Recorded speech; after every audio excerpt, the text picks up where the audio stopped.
First Person brings back Barry Schlecker to our studio. Barry, so great to see you again. Nice to see you. The Wilmington Film Festival is going into its third year now. Here in Wilmington, yes. And that's beginning April 23rd. Yes. Are you happy with how it's grown over the years? Yes. I mean, it was the new kid in town as far as events. We were lucky enough to let Penn Cinema allow us to do it there. It's a great theater, state of the art, all the bells and whistles, Barca Lounger seats, big screens, big sound.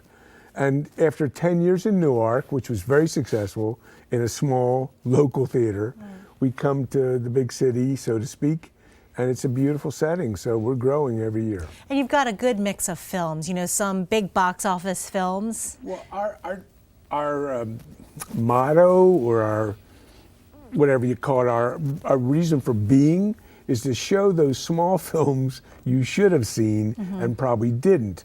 But this year was a little different because a lot of those little films were very popular. This is the first year, all of a sudden, you had one big movie at the Academy Award and the other 7 that were all small movies that people sort of knew about, but really no blockbusters. But I mean, Birdman, Foxcatcher, Boyhood, We know all about those films, but if you look at the amount of money they brought in, somebody at the Academy Award mentioned that American Sniper made more money than all other 7 films combined. That puts it in perspective. It was in People magazine and it was on the, but not many people went to see them, and I really think you need to see them on the big screen. Now, you said you saw Birdman, or... My husband saw Birdman. And I loved it. I didn't understand it, but I loved it. He was a little lukewarm to it. But I just thought, I'm glad I saw it on the big screen. Yeah, you can Netflix some films, but we want to get 20 to 25 films that you should have seen that were out last year. Foxcatcher was probably played here for 4 or 5 days in and out. It's about this area. It's not a pretty picture, not a great feel-good movie, but it's something you should see on the big screen. And last year, I know you had a compilation of shorts from local filmmakers. Are you going to do that again this year? Again. We call it Delaware Shorts, and we have a curator from Rehoboth. Rob Waters is a filmmaker, and he's asked several people to submit films. He takes it down to about an hour and a half of Delaware Shorts, and we'll show that twice over the weekend. There's a biopic that was first shown on CNN about the life of Roger Ebert that is going to be played. Do you think the response will be good for something that was first aired on television? Sometimes I think Lifetime movie, you know, but... Well, but you know, Roger Ebert is the reason we all have film festivals. Right. So I would feel, this is really, since a movie about him, and yes, I did see it. I saw it at Theater N. I think everybody who's a movie buff should see this film. It's a little hard to watch. He helped make the movie. It was his idea. And he died right after the film was finished.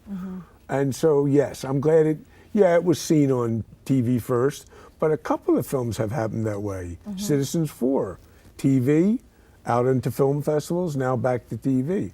I want to see it on the big screen. I think what's shocking about that is you haven't seen Roger Ebert in so long, and then you see him now and what he was. It was But the pretty relationship shocking. between he and Ebert is so special that everybody who's a film crazy person like me needs to see it. It was great. I want to talk about an interesting film called Deli Man, and tell us what that's about. Well, I haven't seen it because it just came out in New York and Philadelphia about 3 weeks ago. It got good buzz. We were lucky enough to book it. We're lucky enough to have ShopRite here in Delaware sponsor the film. So we're going to bring it in, show it about 4 or 5 times.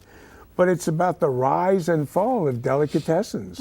I mean, we happen to live in an area where there really aren't delicatessens.